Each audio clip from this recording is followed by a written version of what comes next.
Ate Agnes. Aba.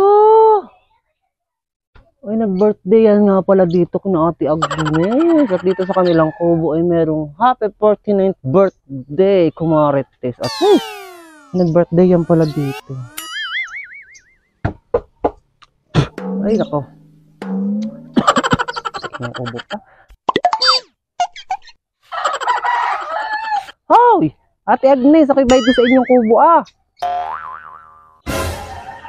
Oh, bakit ka napapasyal? Ay, ako'y napapasyal at gawa ng ako'y magtatanong kung kayo ay meron diyang sambong at ako'y iinom nga ng gamot at ako'y inuubo ay maganda yatang inumin yung mga herbal. Ay! Wala kaming sambong. Ang meron laang diyan sa aming halamanan ay oregano. Pero ari din naman yung inumin pag inuubo. Ay! Wala baga kayong sambong, oregano lang ang meron. Ay, ari din baga sa inuubo at sinisipon niyang oregano. Pero ari din naman yung inumin pag inuubo. Ay, hala. Ate, yan na lang ang aking inumin at akong ilalaga muna. Pahingi ako siguro yung mga 7 piraso. Ay, ba ikaw ang kukuha? Hindi ako. Napakaswerte mo naman pala.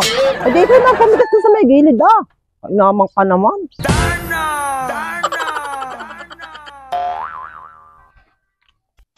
Ay, shala. At ako ang kukuha. Ala, ako naman ako ikukuha mo. Tek. Hala. Saan ba nakatanim ang inyong sambong? Ang inyong sambong na pati, ang inyong oregano. At akong pipitasin. Ayan na, bay di, samahan kita. Din sa may gilid ng aming bahay at merong oregano. Ay baga ang inyong oreganohan. Ate Agnes. Oo, iyan. Akin iyong oregano. Aba? Ay, di na lang ako puputol.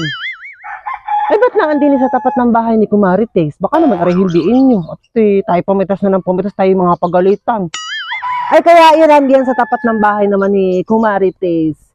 Ay, nakita ko nung nakaraan, ay pinitas niya yung aking oregano at di yan niya tinanim. O, baka nagmalasakit lang, kaya nandiyan. Basta kumuha ka na lang. Dami mo naman tanong. Kainamang ka. Ay, hala. Kung ari iyo.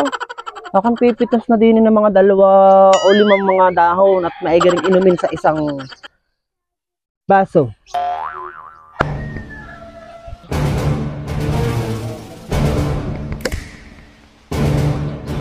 Ay, pinapaano mo na, Susan? Ang pagkuha ng oregano, hindi ka malang marunong magpapaalam.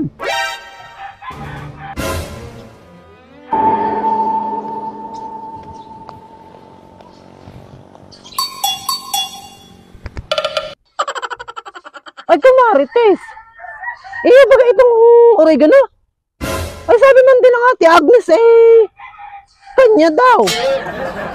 Kaya ako'y namitas na. Ako'y inuubo-inumin ko. Sabi kanya daw. Ako'y nagtataka din kung bakit din nandito sa tapat ng bahay ninyo kay Ate Agnes daw. Ay, hindi. Hindi yan kay Kumaring Agnes. Ako nandun na nagtanim yan diyan sa amin. At kitang-kita mo na diyan sa tapat ng aming bahay. Tapos sasabihin mo kay Agnes. Ay, bakit pa magpapaalam sa iyo, Kumarites? Ay, di bakit itong oregano ito'y akin? At pinitas mo doon sa tanim ko dito sa malapit sa may pathway. Darna!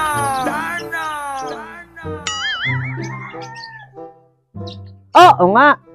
Ako nga basta na lang pumutol doon sa kanyang puno. Ay, pero tinanim ko naman dito, kaya yan ay akin. Ay! Kumbaga man, hala sige. Tinama ka dati, Agnes. Hindi man pala ito iyo. Ay, hala. Ayan akong iyo. Pumitas ka na diyan. Kumarites at uminom ka na ng sambong. Ng oregano na patay. O pati nagkakamali na. Diyan ka na. Pitas ka naman kasi ng pitas ay. Hindi naman iyo ay. Nakikialam ka ng may tanim. Baka hinahampas ko sa iyong walis at nangangagising ka sana. Diyan ka na.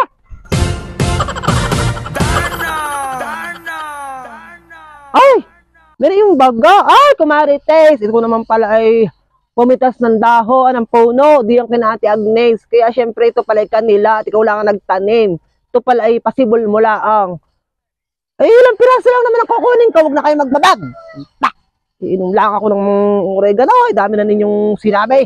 Oh, isang piraso na lang pati. At nang hindi na kayo magbabag sa oregano. Sorry.